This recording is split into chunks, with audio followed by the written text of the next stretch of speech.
Hello everyone, welcome to study Pandey. তো আজকে ক্লাসটা হতে চলেছে প্রথমত ওয়েস্ট বেঙ্গল বোর্ডের ক্লাস 10-এর ত্রিকোণমিতি। মানে আমরা গতদিন যেখানে শেষ করেছিলাম এবং বলেছিলাম যে পরের ক্লাসে ত্রিকোণমিতির একটা প্রাথমিক ধারণা দিতে চলেছে। ঠিক আছে, তো আজকে সেখান থেকে শুরু করা যাক। তো ত্রিকোণমিতির প্রধান যে পার্টটা, সেখানে ঢোকার আগে তোমাদের একটা পার্ট আছে ত্রিকোণমিতির কোণের ধারণা। তো সেই কোণের ধারণা কীভাবে আসে সেই পার্টটা একটু কিছুটা করে নিয়ে তারপর আমরা ত্রিকোণমিতির মেইন পার্টে ঢুকবো।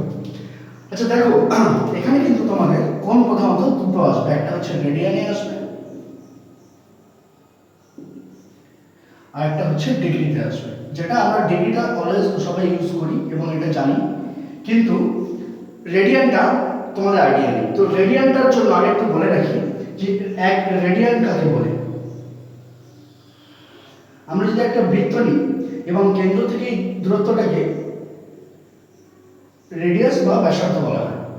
এইবার আমরা যে কোনো একটা পার্টিকুলার জায়গা থেকে স্টার্ট করে এই ব্যাসার্ধের সমান দূরত্ব যদি বৃত্তচাপ অতিক্রম করি, অর্থাৎ আমরা এখান থেকে যদি শুরু করি, এখান থেকে শুরু করে এই যে ব্যাসার্ধের যে দূরত্ব, সেই দূরত্ব যদি আমরা বৃত্তচাপে অতিক্রম করি, তাহলে যে জায়গায় পৌঁছাবো সেই জায়গায় পৌঁছানোর পরে আমরা যেখান থেকে শুরু করেছিলাম আর এই রেডিয়াসের সমান দূরত্ব বৃত্তচাপ অতিক্রম করার পরে যেখানে গিয়ে থামলাম, এই দুটো বিন্দু কেন্দ্রের যে কোণ উৎপন্ন করে তাকে বলা হয় এক রেডিয়ান। অর্থাৎ আমি বলতে পারি যে এই দূরত্বটা এখানে আর, এবং আমরা যদি যে কোনো একটা পার্ট এখানে থিটা রেডিয়ান ধরে নিই, এটা ধরে নিলাম পি ও এ বি, এটা পি। ঠিক আছে, মানে আমরা এক রেডিয়ানের ডেফিনেশন জানলাম। এখান থেকে আমরা জানবো যদি যে কোনো একটা আননোন রেডিয়ান মানে কোণ বার করতে হয় একটা যে কোনো বৃত্তচাপের জন্য, এবং এই দূরত্বটা আমরা ধরে নিলাম এস। অর্থাৎ আমি কি বললাম যে এখানে প্রথমে যখন আর রেডিয়াস ছিল, সেই দূরত্ব বৃত্তচাপে অতিক্রম করলে এখানে এক রেডিয়ান কোণ উৎপন্ন হবে। এখন আমরা যদি বৃত্তচাপ এস যে কোনো একটা দূরত্ব অতিক্রম করি, তাহলে সেখানে কত কোণ উৎপন্ন হবে সেটা হচ্ছে থিটা রেডিয়ান। এখন এখান থেকে একটা ছোট রিলেশন আছে, একটু দেখে নেওয়া যাক। দেখো যে বড় যে কোণটা আছে A O P, angle A O P, by ছোট কোণটা যেটা অ্যাঙ্গেল এ ও বি। তাহলে আমি ফার্স্টে কি করেছিলাম, বড় কোণটা বাই ছোট কোণটা। তাহলে বড় কোণটা যখন অতিক্রম করছে তার জন্য দূরত্ব দেখো, তোমাদের বৃত্তচাপ দেখা যাচ্ছে এ বি পি, এই বৃত্তচাপ বাই যখন ছোট কোণটা অর্থাৎ এ ও বি এই কোণটা অতিক্রম করেছে তখন দূরত্ব দেখো এ বি বৃত্তচাপ। তাহলে এবার আমরা যদি এর মানগুলো একটু বসাই, দেখো এ বি পি এই যে বৃত্তচাপ যখন অতিক্রম করেছে তখন তার দূরত্ব দেখো এস, এবং যখন এই ছোট অর্থাৎ এই বৃত্তচাপ অতিক্রম করেছে তখন তার দূরত্ব হচ্ছে আর। তাহলে এখানে আমরা যদি একটু মানগুলো বসাই, দেখো A O P, angle A O P এর মানটা কত আছে, এখানে আমি একটু এইভাবে করেছি যদিও, অ্যাঙ্গেলটা হচ্ছে থিটা রেডিয়ান। আর নিচে দেখো অ্যাঙ্গেল এ ও বি, এই অ্যাঙ্গেলটা দেখো 1 রেডিয়ান। তাহলে এটা ইকুয়ালস টু আমি বলতে পারি s বাই r। তাহলে এখান থেকে আমি এটা কনক্লুশন আসতে পারি theta radian equals to s by r। এই একটা ফর্মুলা যেখান থেকে কিন্তু তোমাদের অ্যাপ্লিকেশন আসতে পারে। তোমাদের হয়তো ব্যাসার্ধ দিয়ে দেবে, একটা দূরত্ব অতিক্রম করা দিয়ে দেবে যে যদি এত বৃত্তচাপ অতিক্রম করে তাহলে কেন্দ্রে কত কোণ উৎপন্ন হবে, এই একটা রিলেশনের অঙ্ক এখান থেকে আসতে পারে। সেটা সেক্ষেত্রে সবসময় মাথায় রাখতে হবে যে থিটা সি যেটা এখানে আমি অ্যাঙ্গেলটা দেখিয়েছি এটা কিন্তু সবসময় রেডিয়ানেই থাকতে হবে, ডিগ্রিতে থাকলে হবে না। তাহলে এখন যদি ডিগ্রিতে থাকে তাহলে সেখান থেকে রেডিয়ানে কীভাবে কনভার্ট করবো একটু দেখো। আমি যদি একটু এখানে স্ট্রেট লাইনের জন্য বলি, এখানে এই অ্যাঙ্গেলটা পুরোটা হচ্ছে 180 ডিগ্রি, আর এই 180 ডিগ্রির মানই হচ্ছে পাই। এই একটা এটাও কিন্তু একটা রিলেশন আছে, যেটা প্রুফ করার হয়তো দরকার নেই তোমাদের ক্লাস 10-এ, সেজন্য এই রিলেশনটা কীভাবে আসছে দেখাচ্ছি না, শুধু এটা মনে রাখো 180 ডিগ্রিকে পাই বলা হয়। এটা আমরা যখন ক্লাস 11-এ আবার এই পার্টটা করবো তখন 11-এ এটার যে প্রুফটা আছে সেটা দেখিয়ে দেওয়া হবে। আপাতত আমরা একটু মনে রাখি যে 180 ডিগ্রি সমান পাই রেডিয়ান। তাহলে এখানে দেখো যদি 180 যেটা ডিগ্রিতে ছিল সেটা কিন্তু পাই রেডিয়ানের সাথে ইকুয়াল। তাহলে আমি যদি একটু ঘুরিয়ে লিখি যে 180 ডিগ্রি সেটা হচ্ছে পাই রেডিয়ান, তাহলে 1 ডিগ্রি আমরা ঐকিক নিয়মে বলতে পারি যে 1 ডিগ্রি সমান এত রেডিয়ান। এবং সেখান থেকে আমরা যে কোনো যদি থিটার জন্য বার করতে চাই তাহলে এখানে যে মানের জন্য বার করব সেই মানটা এখানে বসিয়ে দেবো। অর্থাৎ যদি কোথাও কোনটা ডিগ্রিতে থাকে তাহলে ডিগ্রি থেকে আমরা যখন রেডিয়ানে কনভার্ট করব তখন কি করব, তখন এই পাই বাই 180 রেডিয়ান দিয়ে গুণ করে দেবো।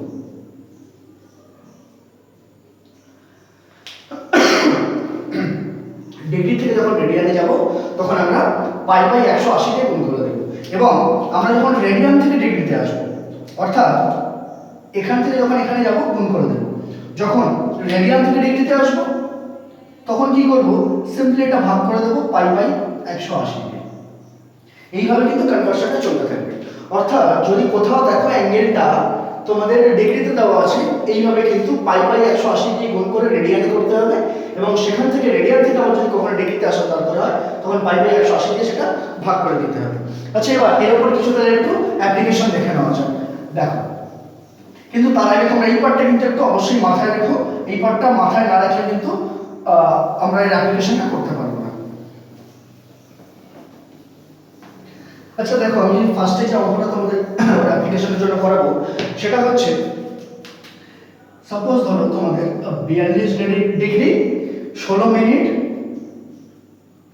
24 সেকেন্ড, এইটাকে বলেছে যে রেডিয়ানে কনভার্ট করো।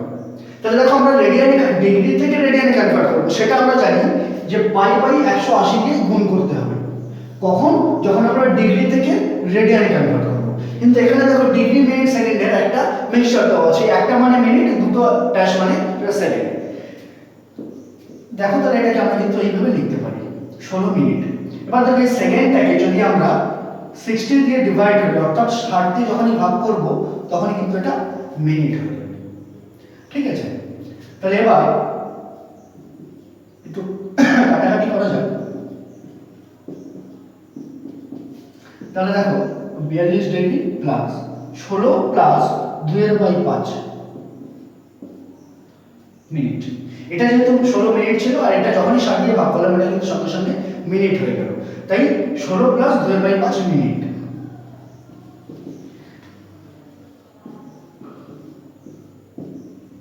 ঠিক আছে, এবার দেখো এটা এখন মিনিটে আছে।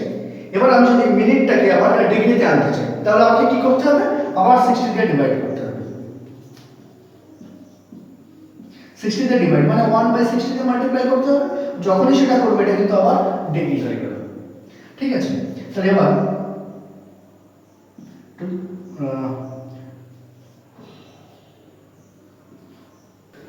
তাহলে দেখো এটা তাহলে দেখো 42 degree plus 41/150 minute, sorry degree.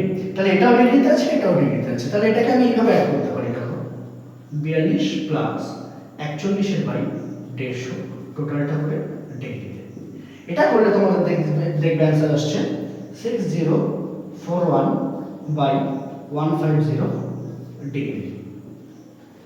তাহলে এখন দেখো এটা টোটালটা আমাদের কিন্তু এখন ডিগ্রিতে চলে গেল।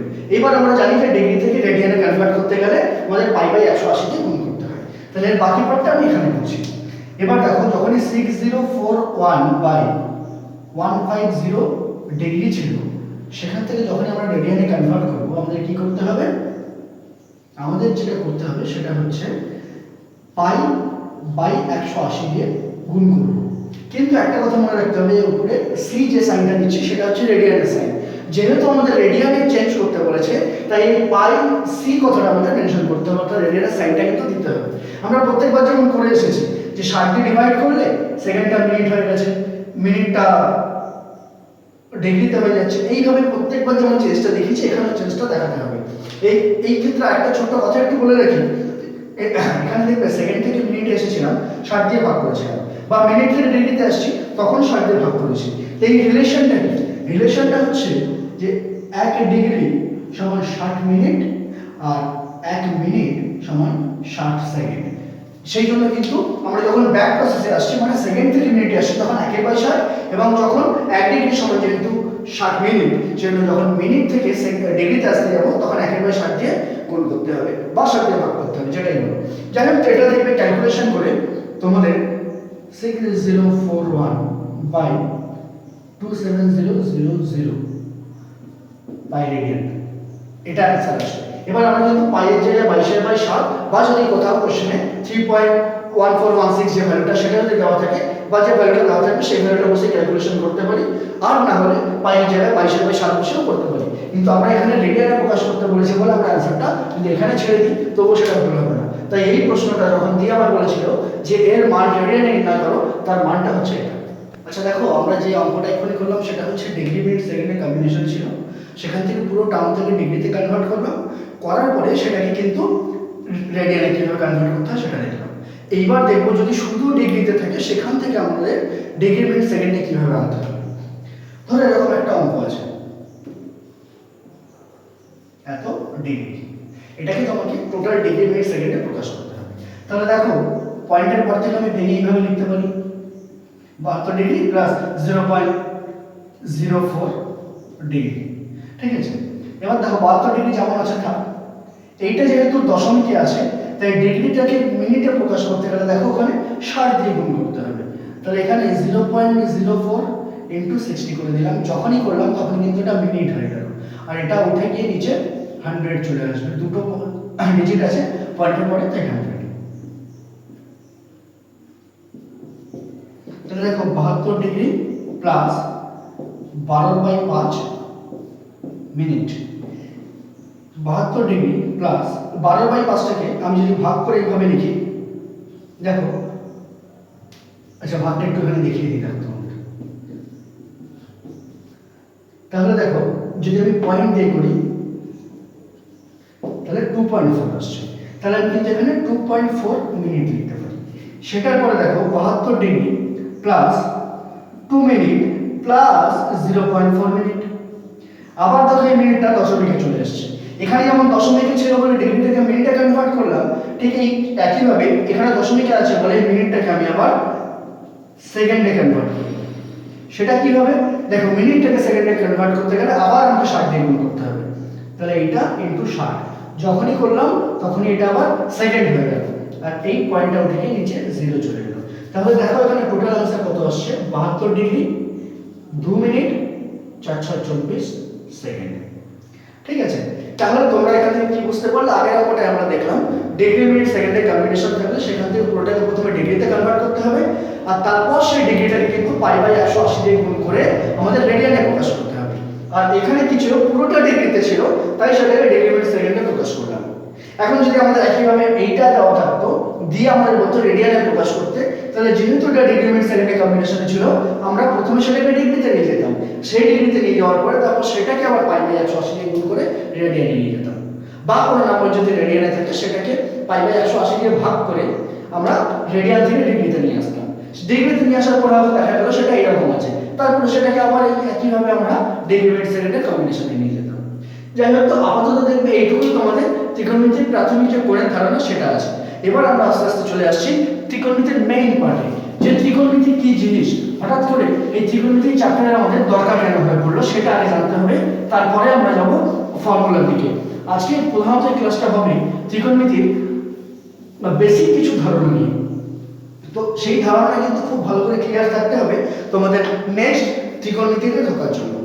আচ্ছা দেখা যাক প্রথম ত্রিকোণমিতির অ্যাপ্লিকেশনটা কেন হলো, সেটা জানার আগে এটা জেনে রাখতে হবে যে ত্রিকোণমিতি কিন্তু শুধুমাত্র সমকোণী ত্রিভুজের উপরেই অ্যাপ্লাই হয়। দেখো এখানে আমি একটা সমকোণী ত্রিভুজ ড্র করেছি, ঠিক আছে।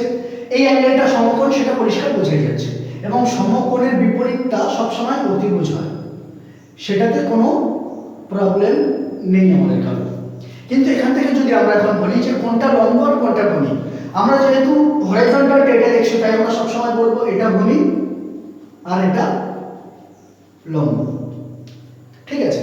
এখন এই ব্যাপারটা কিন্তু একটু শুইয়ে আমি ড্র করি, জাস্ট এটাকে কাট করে দিলাম, এইভাবে শুইয়ে দিলাম।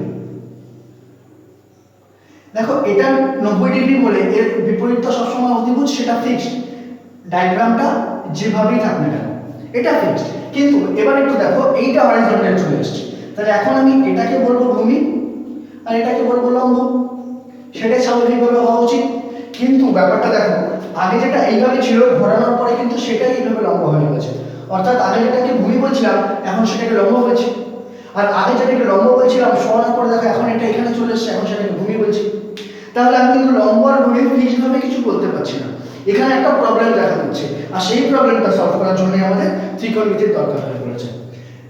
আমরা যে কোনো ত্রিভুজের যদি একটা কোণ থিটা ধরে নিই, এখানে প্রধানত থিটাটা সূক্ষ্ম কোণ, তার কারণ সমকোণী ত্রিভুজের বা যে কোনো ত্রিভুজের তিনটি কোণের সমষ্টি 180 ডিগ্রি, তাহলে এই কোণটা যদি 90 ডিগ্রি হয়ে যায় তাহলে বাকি দুটো কোণের সমষ্টি 90 ডিগ্রি হতে হবে এবং অবশ্যই তাদের মধ্যে একটা কোণ 90 ডিগ্রি ছোট ছোট হতে হবে। তাহলে এখানে থিটাটা কিন্তু সূক্ষ্ম কোণ। তাহলে থিটার ভ্যারিয়েশনটা আমি এখানে দেখতে পাই কত থেকে কতর মধ্যে হচ্ছে, 0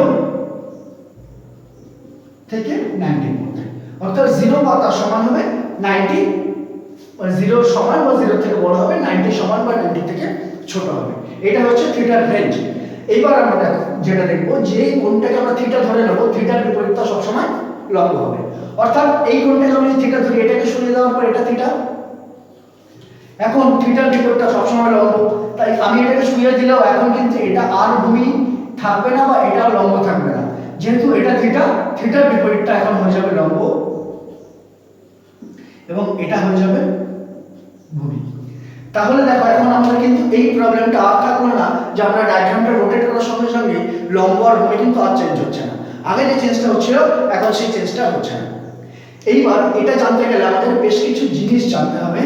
ত্রিকোণমিতির আমরা নতুন টার্ম যেগুলো পাবো, এই যে আমরা এখানে থিটা পেয়েছি সেই থিটা রিলেটেড কিছু টার্ম দেখে নেওয়া যায় কিন্তু টার্মগুলো। দেখো sine theta, cos theta, tan theta, এই তিনটে জিনিস আগে জানো। সেটা জানার জন্য আমি ইংলিশ মিডিয়াম স্টুডেন্টদের জন্য একটা ছোট্ট করে একটা কথা বলে রাখি, যে তোমাদের কিন্তু আইসিএসসি বোর্ডে যখন ভিডিও আপলোড হবে ত্রিকোণমিতির উপরে, তখন তোমাদের একটা এই ভিডিওটা তোমাদের দেখতে সুবিধা হবে। কিন্তু যারা এখন ওয়েস্ট বেঙ্গল বোর্ডে ইংলিশ মিডিয়ামে আছো তাদের জন্য একটা ছোট্ট করে হেল্প আমি একটা করে দিই, এর ইংলিশ টার্মগুলো একটু লিখে নিই যাতে তোমরা কিছুটা হলেও বুঝতে পারো। দেখো হাইপোটেনাস যেটা অতিভুজ সেটা ইংলিশ নাম হচ্ছে হাইপোটেনাস, ভূমি ইংলিশ নাম হচ্ছে বেস, লম্ব সেটা ইংলিশ নাম হচ্ছে পারপেন্ডিকুলার। ঠিক আছে, তো এইবার এই যে রিলেশনগুলো আছে সেই রিলেশনগুলো প্রধানত এই লম্ব, ভূমি আর অতিভুজ নিয়ে। তো এই রিলেশনটা আমি কিভাবে মনে রাখবো? দেখো এখনকার সময় বাংলা মিডিয়াম হলেও বা ইংলিশ মিডিয়াম যেই হোক, আমরা দেখবে এখন মোবাইলের সাথে খুব বেশি হ্যাবিচুয়েটেড হয়ে পড়েছি। তাহলে আমরা মোবাইলে সবাই টেক্সট করি, টেক্সট করার সময় লেখাটা ইংলিশে থাকলেও উচ্চারণটা কিন্তু আমাদের বাংলার মতোই হয়। তাহলে সেই দিক থেকে যদি আমি দেখি, ভালো করে বুঝবে, আমি লম্ব যদি ইংলিশ টার্মে লিখতে চাই, লিখছে ইংলিশে কিন্তু উচ্চারণটা কিন্তু বাংলায়, সেই জন্য দেখো এটা শুরুটা কিন্তু এল দিয়ে হবে, এল ও এম ডি, আমি এভাবে যদি বলতেই পারি লম্ব, তাহলে লম্ব শুরুটা কিভাবে হচ্ছে এল দিয়ে। ভূমি ভি ইউ এম ওয়াই বা ভি ইউ এম ওয়াই আমি বলতে পারি, কিন্তু এখানে ভি বলে ডিনোট করছি। ভূমি সাপোজ ধরো ভি ইউ এম আই, ভূমি বলে আমি ডিনোট করছি। আর একটা কি থাকলো অতিভুজ, অতিভুজকে আমরা ধরে লিখছি A T I V U J, অতিভুজ।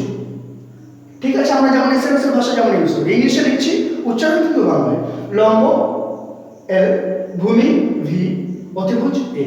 এইবার আমাদের যে টার্মটা মনে রাখতে হবে, তিনটে ছোট্ট টার্ম মনে রাখতে হবে, এখানে একটু লিখে নিই। দেখো ল্যাস, ভ্যাক, এলভিটি। এইবার দেখো এস মানে হচ্ছে সাইন থিটা, সি মানে হচ্ছে কস থিটা, আর টি মানে হচ্ছে ট্যান থিটা। দেখো আমি তোমাদের আগের ক্লাসে বলেছিলাম যে ওয়েস্ট বেঙ্গল বোর্ডে কিন্তু এরকম কোথাও আজ পর্যন্ত অনলাইন ক্লাস হয়নি, তো এই ট্রিক্সটা কিন্তু তার মধ্যে একটা অন্যতম গুরুত্বপূর্ণ বিষয়, খুব ভালো করে মনে রাখবে। এস মানে হচ্ছে সাইন থিটা, আর সেটা মানে কি হয় এল বাই এল। এল মানে কি লম্ব, এ মানে কি অতিভুজ, তাহলে এখান থেকে কনক্লুশনে আসলাম সাইন থিটা সমান লম্ব বাই অতিভুজ।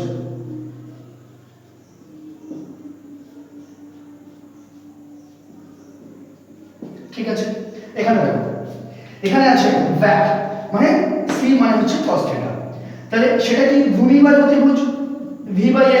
দেখো ভূমি বাই অতিভুজ, এটা হয়ে যাবে কিন্তু আমার cos theta term, cos theta মানে ভূমি বাই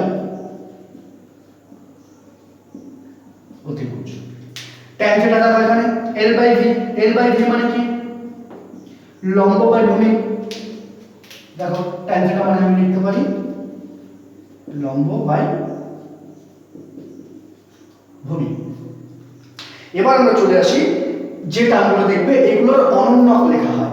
ঠিক আছে, sin থিটার অনন্যক সেটাকে আমি বলতে পারি 1 বাই cosec থিটা। এই টার্মটা কিন্তু আমার নতুন টার্ম, এখানে sin cos tan ছিল, এবার এখান থেকে আমাদের চলে আসছে অনন্যক, সেটা কিন্তু নতুন টার্ম আসছে। আমি একটু এখানে লিখে দিই যাতে তোমাদের বুঝতে সমস্যা না হয়। এটা কিন্তু অনন্যক টার্মগুলো চলে আসছে। দেখো sin থিটা মানে 1 by cosec theta, cos theta মানে 1 by sec theta, tan theta মানে 1 বাই cot থিটা। তো এইগুলোকে বলা হয় অনন্যক। এখান থেকে কিন্তু তোমাদের একটা শর্ট কোশ্চেন অনেক সময় আসে পরীক্ষাতে যে এদের অনন্যক করে লেখো। তাহলে sin থিটা অনন্যক 1 by cosec theta, cos theta 1 by sec theta, tan theta 1 by cot theta. ঠিক একই ভাবে cosec থিটা কিন্তু অনন্যক 1 by sin theta, sec theta অনন্যক 1 by cos theta, cot theta অনন্যক 1 বাই tan থিটা। ঠিক আছে, এবার একটা জিনিস দেখো, tan আর cot টা কিন্তু তোমাদের মনে রাখতে খুব একটা সমস্যা হয় না। সমস্যা এই দুটোর মধ্যে দেখো অনেক সময় গুলিয়ে যাচ্ছে। তার জন্য একটা ছোট্ট ট্রিক্স দেখো, sin cos tan আমরা আগে শিখেছি। নতুন যে টার্মগুলো পাচ্ছি s sin এর অনন্যক দেখো c দিয়ে শুরু হচ্ছে, আর যখন c আছে তার অনন্যক দেখো s দিয়ে শুরু হচ্ছে। tan cot টা কিন্তু খুব একটা গলায় না, গুলিয়ে যায় এই দুটো যে কোনটা কার অনন্যক। তো এখানে যখন s দিয়ে শুরু, এখানে c দিয়ে হবে, এখানে c দিয়ে হবে, এখানে s দিয়ে হবে। এবার এই টার্মটা একটু লিখে নেওয়া যাক। এখানে দেখো cosec থিটা, দেখো cosec থিটা মানে 1 বাই sin থিটা, এটা অনন্যক আমরা এখন দেখলাম। sin থিটা মানে লম্ব বাই অতিভুজ, তাহলে cosec থিটা কি হবে? জাস্ট এর উল্টোটা হবে। কেন?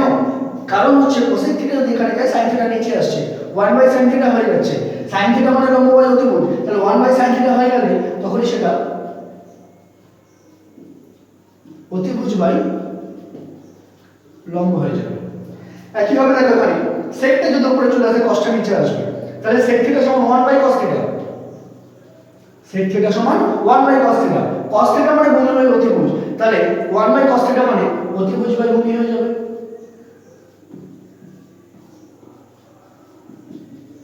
আমি আরেকটা টার্ম পাশে লিখছি, নিচে জায়গা নেই বলে দেখো। এবার যদি আমি cot থিটার জন্য লিখি, দেখো cot থিটা মানে 1 by tan theta, tan theta মানে কি? লম্ব বাই ভূমি, তাহলে 1 বাই tan থিটা কি হবে? ভূমি বাই লম্ব। তাহলে তোমরা দেখো যে আমরা যে ছটা টার্ম আমরা জানলাম, sin theta, cos theta, tan theta, cosec theta, sec theta, cot theta. তো এই ছটা টার্মের জন্য রিলেটেড যে ফর্মুলাগুলো বা কিভাবে এরা সমকোণী ত্রিভুজের লম্ব ভূমি অতিভুজের সাথে সম্পর্কিত সেই ব্যাপারগুলো আমরা জানলাম। এবার একটা ছোট করে কথা বলে রাখি ইংলিশ মিডিয়ামদের জন্য, যারা ওয়েস্ট বেঙ্গল ইংলিশ মিডিয়ামে আছো। দেখো এদের জন্য তো বাংলা মিডিয়ামে এই ট্রিক্সটা আছে, ল্যাসভ্যাট ডেরিভেটিভ এইভাবে এটা মনে রাখবে, sin cos tan। আর একবার sin cos tan মনে রাখতে পারলে cosec sec cot আর আলাদা করে মনে রাখার প্রয়োজন পড়ে না। তো এটা তো হচ্ছে বাংলা মিডিয়ামের ট্রিক্স। ইংলিশ মিডিয়ামের ট্রিক্সটা তোমরা একটু ওয়েট করো, আইসিএসসি বোর্ডের ভিডিওটা যখন আপলোড হবে তোমরা ট্রিক্সটা কিন্তু ওখানে দেখে নেবে। ঠিক আছে, আর তোমরা এই সবকটা জিনিস একসাথে দেখে নাও। আর এই ছটা জিনিসের উপর, যে ছটা জিনিস আমি এখনই দেখালাম, এই ছটা জিনিসের উপর, এই তিনটে আর এই তিনটে, এই ছটা জিনিসের উপর কিছু ফর্মুলা আছে। ফর্মুলাটা আমি সাইডে এখানে লিখে নিচ্ছি, একটু তোমরা দেখে নাও। ফার্স্ট ফর্মুলা, এই ফর্মুলাগুলো কিন্তু অবশ্যই সবসময় মুখস্থ রাখার প্রয়োজন আছে, সব সময়।